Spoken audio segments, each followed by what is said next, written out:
Hi everyone, and welcome back with Cooking with Melissa. And I'm Melissa, and I have guest chef here, Ryan, for the first time. How are you doing? I'm doing great. How are you? Well, I'm doing well, and I'm so excited to have you here. And you are going to be actually cooking one of my favorite dishes that I love. So, chicken marsala is what is on the menu today. Correct. And This is your recipe. You're going to show it to us and tell us how it's done, right? Yeah. Well, first of all, lots of pressure, so hopefully it lives up to your expectations. But yeah, it's a meal we kind of do around the house, even on weeknights. So it's pretty easy, pretty straightforward. But we love it, so hopefully everyone else does. Well, that's fantastic. And so we're going to be making 2 of the breasts of chicken. Yes. And but we can of course always make it for larger quantities, right? Yeah, absolutely. And so I'm kind of, the measurements we'll say for this is really probably for every 2 breasts, and so it's an easy math, right? Nice. It's easy, nice even numbers, so it doesn't get too difficult from there. Well, that's fantastic. And all these items you can find really easy inside of your local grocery store. Yes, right? nothing fancy at all to it. Prosciutto maybe is the only thing if you're not familiar with it. And then you can get the Marsala wine, Okay. in kind of, I think it's usually like the pasta aisles or like the vinegar aisles. That's like, but I usually like to use the real thing. It's still only like $6. It's not very expensive, but Nice. I think makes it a little more flavorful than just the ones off the shelf there. Well, that's fantastic. So before we get into it, right, because I'm all about it, I want to see how it's done, and I'm sure our viewers will want to see that too. Talk to me about how you got into cooking. Mostly I got into cooking because I didn't want to clean. After I got married, I just started, trying to things. I think the first thing I ever made was a version of penne alla vodka, and I don't know if it was Food Network on TV or something, but I just started doing it, and then we came up with the rule that if you cook, you don't clean, and so that inspired me to cook more and more. Yeah. Especially on weekends. And so I really like doing it. I think it's kind of just a distraction, a good hobby. And so I like doing it and trying different things. Nice. Do you have your own special recipes that you do? It kind of goes in cycles. Like I said, this we make a lot now. The penne alla vodka we used to do a lot, and then you kind of forget about it and you find 3 or 4 other things that we do. So we'll do everything, a little bit Italian, because frankly, coming from the Northeast, I don't find a lot of great Italian food in Texas. So I think we did a lot of that to start, but we'll do everything. We'll make pizzas, do steaks. Last night we had some steak and things for Valentine's Day. So. Well, that's very sweet. Yeah. Nice steak for Valentine's Day. That's amazing. Yeah. Well, let my kids eat it. Oh yeah. Well, let me ask you a question. So a couple of things, right? So first, I know you said you're Italian, right? And so talk to me about growing up and having, this food, cooked for you. Is that kind of where the inspiration came from? I know you said it's about not cleaning, and I get that. Yeah. Yeah, I think so. I didn't really cook too much when I was younger, but my name's obviously Irish, but my mom is Tony Pagnato, so she's very Italian. And so in the holidays especially, on Christmas we would make raviolis from scratch for the family and things like that. And so I was always around, especially the bigger meals, doing that. And so I think I just maybe picked it up from that and really liked it. Obviously I like to eat, so, so that's part of it as well.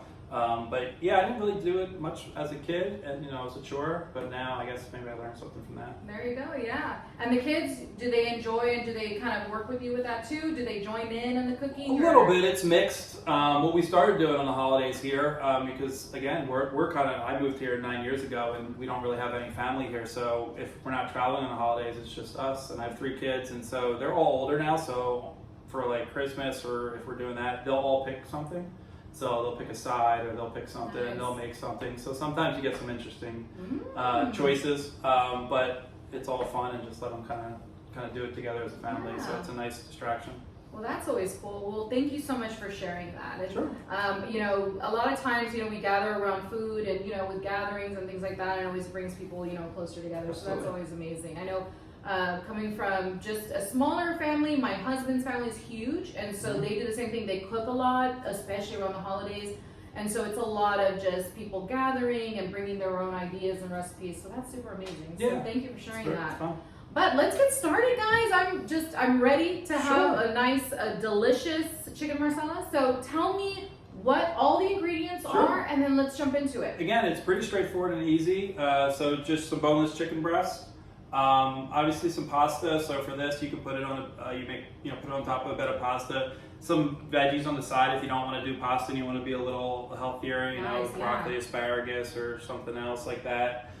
Just some all-purpose flour, salt and pepper, the Marsala wine, mushrooms. Usually I just get the pre-sliced baby bellas, I think they're usually Okay. called. And then prosciutto, so it's you know, an Italian ham essentially, and you can get it in H-E-B anywhere. And then some chicken broth and butter because it's healthy. Oh my gosh. So- Oh yes. so- Especially with the Biggest Loser contest going on right now and the challenge that we have here, you know, I know a lot of people are looking for those kind of, you know, how do I make this dish a little healthier? So adding veggies and things like that Yep. definitely can help. You know, and of course, you know, you always could ask a nutritionist on how to make dishes a little bit more healthier based on your lifestyle and things like that. So definitely check that out. But all right, let's get started. So we Sure. have some pots over here. We got things going. We have this is the pot just for some water, water right? here for the pasta Fantastic. to get going, and then you can make it two different ways. For today, I'm going to try to keep it in one pot so it's easy, Okay. clean. What I like to do too, because I am a little, I don't know, just cautious with chicken and raw chicken, is you'll see I'll kind of fry it a little bit, and then I'll put it in like a casserole dish, and then after I make the sauce, pour it on top of it and kind of bake it in the oven. So it's an easy way too to kind of make it half a head and just let it sit till you're ready to do everything else. Very nice. And so I'm seeing, you know, with the chicken breast being a little bit thicker, do you do any kind of techniques to? Yeah, I always like the pound out the chicken breast. So you just put your chicken breast with a little either saran wrap or parchment paper over top of it. Nice. You can use a heavy pot or pan. I have a little weapon here, and you know, maybe or maybe not. I have stress during the day with working kids that it's good to just kind of get out. And you want to pound it, you know, pretty thin and consistent. But again, pretty easy to do, and it's nice to send a message sometimes. You know, just start banging on the chicken and get out some of the stress from the day. But that's really it. Nothing too fancy to it. We just want to kind of a consistent and thinner. It takes away some of that chewiness, I feel. Nice. And can we let's show the people what that looks like. You want to pick up the Sure, yeah, we'll put absolutely. it towards that just so that way they can see So it's it. Take a nice gander. and Look at that. That's thinned out. amazing. And again, you can just use a pan, like a Okay. heavy pan or whatnot if you don't have a mallet. Okay. And then all you really do is you just season some flour, so it's just some all-purpose flour, right? And just season it to your liking with some salt and pepper. I mean, obviously you can always add salt later to your own liking, but this kind of just gets a little bit right on the chicken. Nice. So you just kind of mix that up, and really all you're going to do is get a little bit of oil going. Mm-hmm. So I will caution, I don't cook with electric, so if something burns, this is something I No just do. worries. We have the video to show it, so we're gonna be good. You just want some oil going. Okay. And so you're just kind of giving it, you know, what, about a tablespoon or so? Yeah, it's about that, just a Okay. coating on it, you know, depending on how much you like the oil or how healthy you want to be, like you said. Yeah. And then really all you're doing is you're coating your chicken with a little bit of flour. And so if the pot's hot enough and the oil's hot enough, this is where you kind of get a little bit of that skin on it, like if you have like a Marsala or like any kind of scallopini or something like that. Okay. And so that's really it. And so once that oil gets heated a little bit, you're really just going to fry off the chicken, and that's your first step. Okay. And so I'm gonna take this Yeah, pan real absolutely. quick, and we're gonna show them kind of that coating, right? So like he did, he just put it in there, and then he flipped it, and we just made sure that all the sides were coated, guys, with that flour and that salt and pepper. And again, remember, guys, seasoning is always about you and what you like, right? So if you feel that you want it a little bit more peppery, right? Add what you need to add in order to give it that flavor that you're, at your desire, right? At your desire level. So if you don't eat a lot of salt or you don't like a lot of salt, then that's up to you guys. You put it in there and make it happen. And so for this exercise, this is, I believe, olive oil. Mm-hmm. You can use either one, right? Sure, yeah. You just want Perfect. something, obviously it's not going to smoke up too much and smoke you out. Hopefully this won't too bad Yeah. here. But yeah. All right. And then I like if you're going to do this, do a high pan because you make the sauce in the same pan. So Right. easy cleanup as well. Yeah, and that sounds great. Especially for people on the go. I know, from work to other things and other events, you know, it's always nice to come home and just make something really quick, and that way, you know, and it's tasty and it's delicious. Yeah. And having those one pot wonders is what I kind of call it, is always amazing. And so that's pretty cool. If we can just make everything in one pot, it's all there, it's delicious, and easy cleanup too, right? No one wants a bunch of dishes left over afterwards too, so that's pretty cool. Absolutely. All right, so we're just letting that get a little warm, but we can do, let's see if we can get 2 in there or 1 at a time. Perfect. But you just want a coating on it, right? So it'll kind of bubble up a little bit and give you that skin. Nice.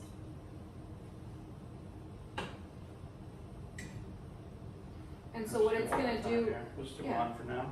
sounds good. Now what it's gonna do is it's just gonna kind of fry up that outside of that chicken, right? Exactly. Yeah. I mean, and again, you could, depending on how you want to do it. If you want to kind of par bake it, like make it halfway and then do it later, you would just get that fry on it, and then you know inside it's a little bit not undercooked, but you just sit it. You put the sauce on the side. The sauce. So I've made this ahead for larger groups, and then you kind of just refrigerate the sauce, refrigerate the chicken, and then put it together in like a casserole dish and throw it in the oven until it kind of bubbles up, and that way it kind of finishes off and kind of blends all together. Well, that sounds delicious. So we will be waiting for the banquet at at Pro-Vigil when we get the whole big dish, right? The dish plate from you. But that's cool. So while we're waiting for this to go ahead and kind of start, frying up here, talk to me about what got you into the position you're in today. So talk to me about that.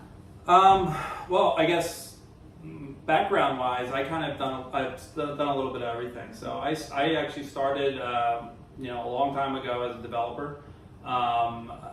When I was coming out of school, it was before Y2K and everything, and so everyone was kind of going through COBOL programming, and that's not what I wanted to do. But there's this new fancy thing called the web, and so I was lucky enough to find a job kind of building an intranet it was a healthcare company at the time, and so I started learning kind of those technologies. I was a developer for almost 10 years. I actually, interesting fact, my second job was one of the development team that built what is now TD Ameritrade, so the Ameritrade trading platform. So I was one of the core developers of a re-architecting of that. There's like 6 of us.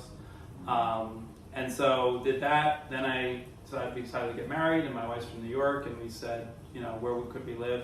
Went to school in Baltimore, and ended up in New York, and started programming there, became like an architect, then kind of worked my way into management, and I really liked that, and so at the end of the day, I kind of got into consulting for a while, and so I've done a little bit of everything, and so it's just staying in management and having that technical background, I think really helps, and so what led me to Pro-Vigil is just the incredible opportunity we have here, right? It is a technology company, right? But there's a lot of other aspects of just delivery in general that kind of fit what I've done my whole life, which is kind of deliver for customers. And so, when we talked about it and the opportunity presented itself, I thought it was a great fit and a great challenge.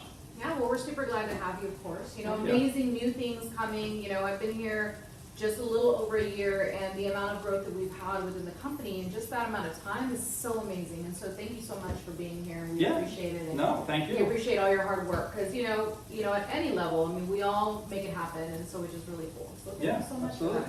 And I can hear this thing sizzling, so we're definitely going to have to take a look at that. Getting there soon. We'll throw them in a little bit. Perfect. I appreciate it, and I think it is. There's a lot of work, right? And it's not, it doesn't go unnoticed. The amount of change and the amount of work we have. In an ideal world, we could, snap our fingers and be where we want to be, but it takes a lot of moving pieces and a lot of coordination and collaboration to make it happen. And so I think we're getting there, right? It's never as fast as we want, but I think it's all on a good momentum. It's progress, yeah, definitely. So back to cooking. Let's talk about. So when do I put spaghetti in? Because I know it's a bit of a process, and it's only so many minutes to get that cooking. Since we're just doing the one now, we'll probably turn this up a little bit and get this going. Maybe add a little salt, like they say, right? You want your pasta water to taste like the ocean, so you might not want to look if you don't like that. But we'll just put a little bit in there to help boil it, just get it going.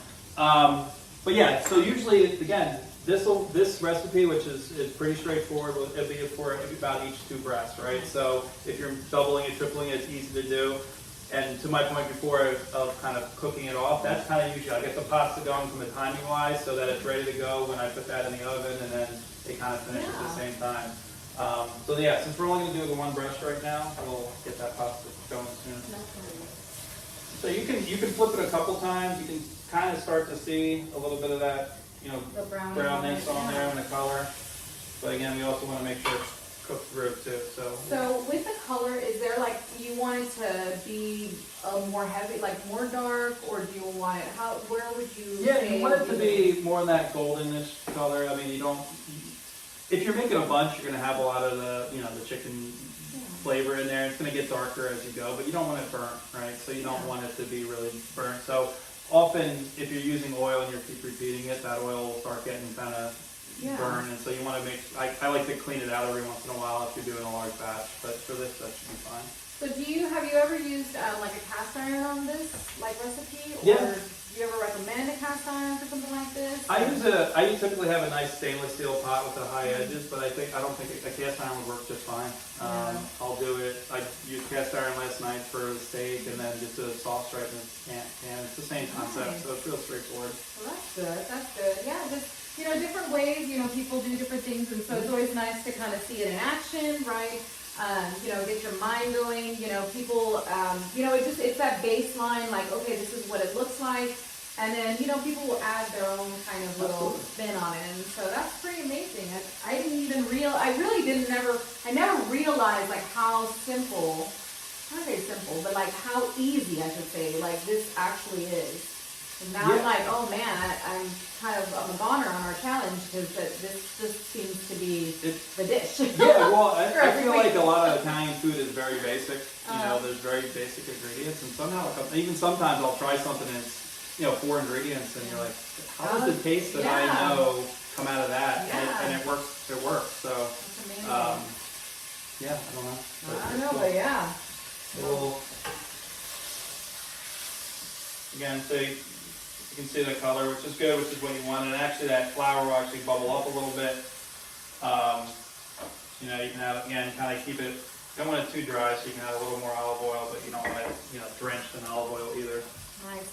And so for prep of this, for this dish, now it doesn't seem, again, everyth's kind of already ready to go, right? Yeah. We just kind of separate it, we put it where we need to put it, and then... HEBs can be your friend for this, because if you get the sliced mushrooms already, there's really not much else to do. And so all you really do is chop the prosciutto. So prosciutto is a kind of Italian ham, and all I really do is I'll stack it and just make thin slices, thin strips, because it'll break apart as you cook it, right? And you're kind of using it a little bit for the fat, for the flavor, a little bit of saltiness. So again, you don't want a ton of salt unless you really like it. Now, can you eat this straight out of the package just like this, right? Yeah, absolutely. You'll see it a lot in. What's the word? What's the fancy word for charcuterie boards? There you go. There you go. That's my vocabulary word for the day. You wrap it up and just eat it straight. Nice. But it cooks. It'll cook out, get a little crispy, which is nice as well. Good. That's your prep. That's really it. You're like, done. Done. Ready to go. Well, we're excited about this dish, that's for sure. I know a lot of people are looking forward to seeing this video, of course, right? Bringing you new and different meals that you can, prep really easy, and also, bring into your home and follow along really easily with the video. So we're excited to get to taste this today. I'm just like, yes, let's do it. I'm ready. Now for the mushrooms, I see that they're, is the thickness of the mushroom, does that matter as far as the cut, or? No, I think it's taste. I mean, if you want something a little meatier, a little bit more substance to it from a texture standpoint. Again, I just get the ones that are pre-cut because it's easy, and it always works out well. You can chop them up if you want a small, smaller, more fine kind of texture to it. But yeah, it's just waiting. So again, it's a good thing too. Like you said, you're running around and you're got to run a chore errand. You can kind of let it go, and so it's super easy to kind of run out and do other things with it, or have a conversation, which is also great. Have a glass of wine and just entertain, talk to people as they're hanging out waiting to eat. Yeah, while you're talking and the smells are happening. I mean, it smells amazing and delicious. So always a good thing to see that going. And so we are going to come right back with the next step, guys. And welcome back, guys. The chicken is done and it's sauce time. So Ryan, walk us through how to make the sauce. Sure. It's well, first what we'll do just for timing, we'll throw some pasta in now that the water's going, and we'll just use a little bit for this purpose. But again, for 4 breasts, and depending on the size of your family, I'll do a pound. Okay. But it's really just up to you. So we'll just put a little bit in just for the purpose of this and time-wise. And get that going while we're doing the sauce. So the chicken's off, right? Just have it resting for a little bit, and I use the same pan. I don't, clean it out unless it's a little bit too much oil because you don't want that. But you just put a little bit. There's enough oil in there. So basically, you just take the prosciutto. So again, I slice that thin, and you just want to let that fry off for a little second or two, and it's going to give some kind of fattiness to the plate and a little saltiness. So it's pretty salty. So again, you want to kind of control your salt with this based on taste. Okay.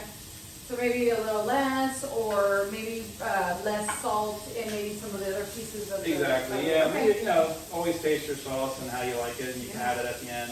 Well, I'm going to show the viewers the chicken and how beautiful it looks really quickly while we're getting that going. And look at how amazing this looks. Look how brown. We got this gorgeous brown coloring. Look at that. How beautiful. So delicious. Can't wait to try this amazing dish. I'll put that back right here for us. All right. And so with this, it cooks kind of like a bacon, right? Or what it is, yeah, right? Pretty much So, like a thin bacon. Yeah. The ham. So you just want that to go a little bit. I don't know if you want to show, but it's just, it'll turn a little darker in color. Nice. And just start really rendering some of that fat out. So you don't really need to put any more oil, if you only have a little bit in there. So how done do we do this? Like, do we make it really crispy, or do we just kind of? So again, I think it's personal taste. So when I do it in the oven, it sits on top, so it gets crispy at the top. Okay. And then all you do, you're going to take the mushrooms, and again, it's about for 2 breasts, it's about 8 ounces. So, and that's what the size HEB is. So again, they're great. And you just want to put the mushrooms in, and you're going to put, again, the flavor, maybe a little salt and pepper, but you don't want to do too much, just to help it. And then that just cooks down until it softens for a little bit, and then you're just going to put in a couple other ingredients, and you have yourself a sauce. Oh wow! Okay. And so once the mushrooms are in and they're sit on top, you're just going to mix it up. Right. Fantastic. And so that way you're only cooking that prosciutto for a little bit because now it's in with the mushrooms. It'll continue to cook a little bit and kind of mix the flavors. Nice, and it's getting that that additional flavor from where the chicken was cooking. So that helps too, right? Yes, absolutely. Yeah, that's why if you can use it in one pot, especially to make the sauces and everything, it just adds more flavor. Nice. And just keep your pasta from sticking. Perfect. Oh man, this is gonna be good. So, so tell me, right? Like, what kind of advice do you have, going into this year? I mean, we're still in the beginning of the year. We had some growth, we've had some amazing change. A lot of people are leading the change, making things better here at Pro-Vigil. Talk to me about the Leadership Summit, which is coming up here really, really soon. So talk to me about that and what we may be seeing, coming out of this amazing event. So this is obviously my first Leadership Summit since being here. So a little bit new to me, but what I'm looking forward to, right, is obviously FaceTime with a lot of the people we deal with, especially in the field on a daily basis.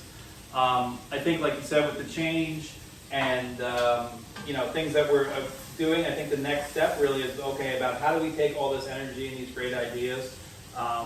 Coming out of the leadership summits in India, we had a lot of energy, and now doing this over here, I think it's really about how do we take these great ideas and how do we just work together. So I think a big focus you'll see, in and coming out of that is just about collaboration and communication. Knowing how to work with each other.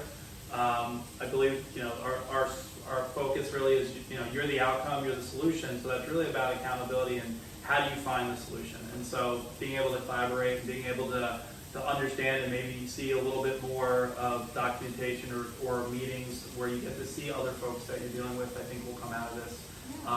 So we get a familiarity with people. For so long we didn't travel, we didn't see anyone, so I think that's really the next big step that we're coming out of this. Nice, and there's always, you know, we've implemented task force, you know, last year, which has been a great help in moving forward the business in a lot of this change. And so, you know, the leadership summit is that next step to kind of bring together everyone that's kind of, you know, already a part of that, explore new ideas and get to know the departments. You know, Absolutely. It's going to be amazing. It's my first year there too for this event, and so, you know, that's really something I'm really looking forward to. You know, seeing the big picture, where's the connections happen, and so I'm excited to be a part of it as well, and, you know, I can't wait to see all the new things that, you know, we're going to be discussing and talking about. Yeah, and I think it's an opportunity to kind of reprioritize the task force. They've gone through a little bit of change, and so now they're starting to, I think, get a little more mature in kind of how they're running, and really being aligned more functionally too, as well as helped. And so I think the leadership will be an opportunity to kind of reprioritize, and then again, kind of come out with some more energy and try to continue to make improvements wherever we can. That's nice. And what advice do you have to anyone out there looking to get into that leadership role, the next leaders of Pro-Vigil? So what kind of advice do you have for them right now? It's kind of my stock answer for any of this stuff, honestly, but it's really all about, I think, demonstrating ownership and accountability, right? So I think that's why our you know, you are the outcome, be the outcome, be the solution is important. Because, you know, I just feel, you know, the leaders, people that kind of are noticed are always the ones that, it's not about doing everything, it's not about putting it all on yourself, but it's about how do you find a solution. And in our business, it's really about how do we advocate for our customer. And so I think that's really the differentiator, is seeing that a little bit of that extra mile, or you know, willingness to pick up the phone or call or walk across the aisle or whatever you need to do to make sure those solutions are timely. That's really, I think, a huge key to someone who is a leader or someone that you know, provides a lot of value to any company.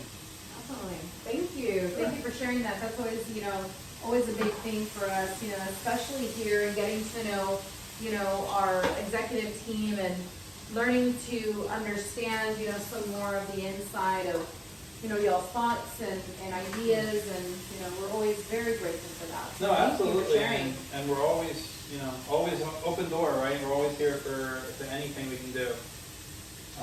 So yeah, so I think at this point they're kind of all cooked down a little bit, yes, a little bit perfect. soft. So again, you get a little bit of that color of everything mixed together.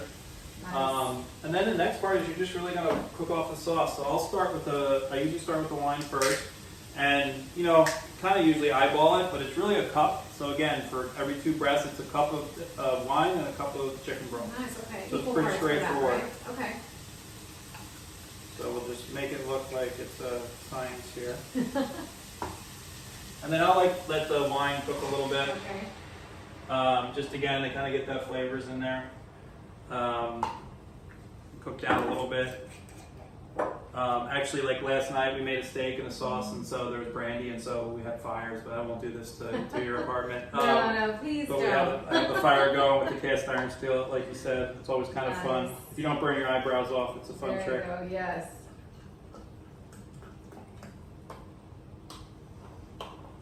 And so, again, really easy recipe, guys. I mean, this is very simple, but the flavors are just coming together. You know, of course, you can't smell through the video, but let me tell you, it smells so amazing. Every ingredient gets put together. It's just such an aroma of just deliciousness. So I'm really excited to taste this.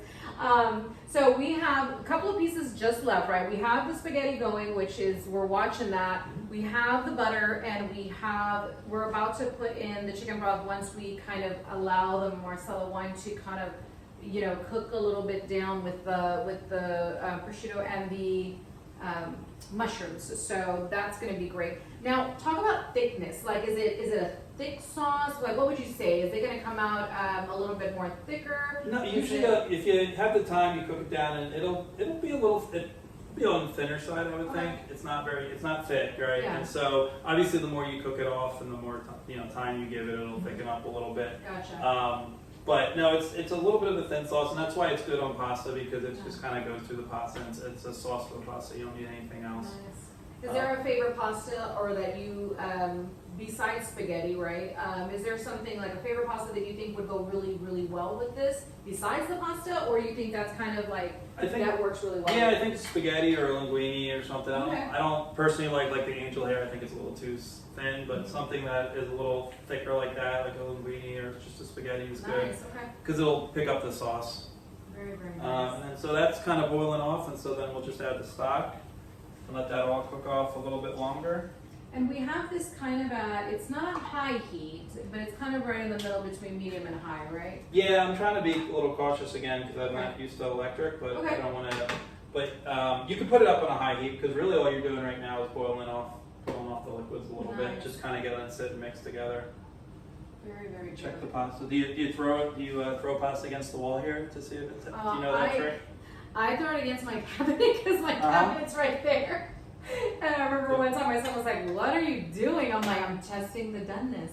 Yeah. And he says, "Why don't you just try it?" I was like, "I can do that too, but I like to do that." Yeah, so I was always told you throw it against the wall, Yeah. and if it sticks, you know it's done. But I won't do that in your house. Yeah, no, I hear you. But yes, that's one of my nice little tricks at the house. I always try to clean it right after, that way no one knows that I did that. So now y'all get to hear a little secret I told y'all. All right, let's see. So this is still So the pasta's pretty much done. Okay. And honestly, I like to just take the pasta straight out and not strain it.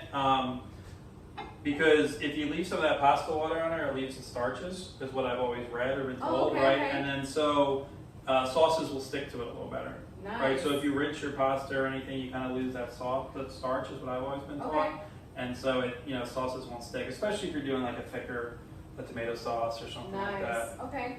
So we'll just get that half ready and just ready for the chicken right now. I'm going to show them our little bit of spaghetti. Very nice.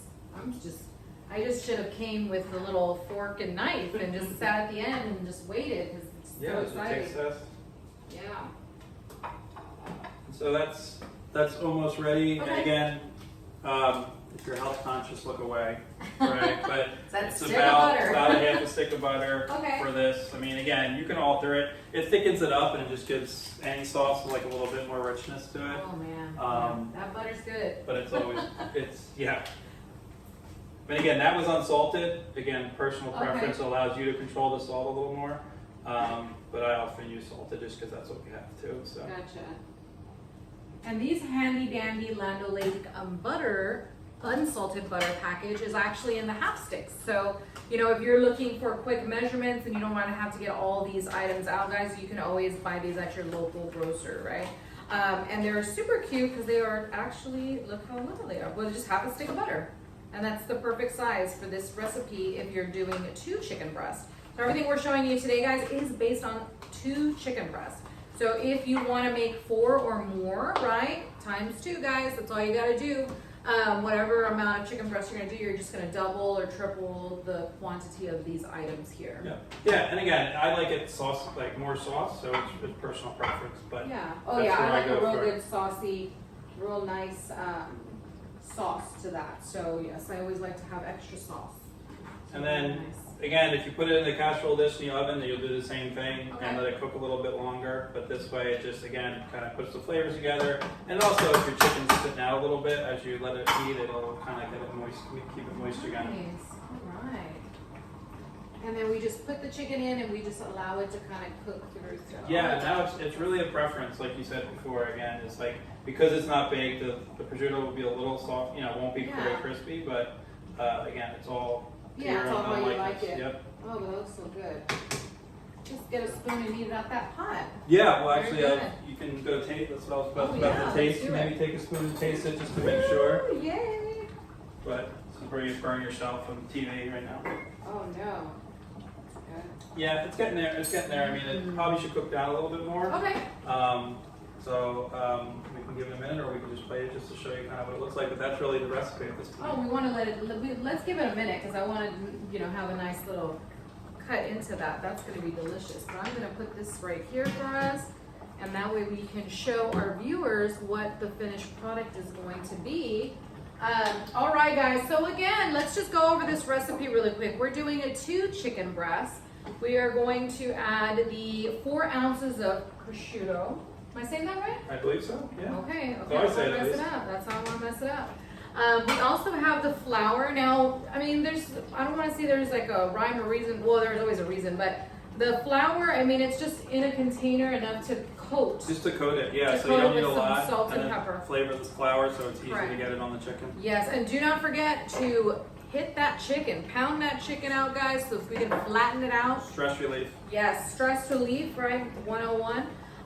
So we have that. We have our flour with some salt and pepper. Again, seasoned to your preference. After it's pan out, we would put it into the dish to coat it lightly. We put it in the pan with some olive oil to kind of crisp it up, make it, get it a nice brown color. Then we would, of course, after we take the chicken out, we would get the cut up or sliced, diced or sliced prosciutto out, and we would put it in the pan and start cooking it down.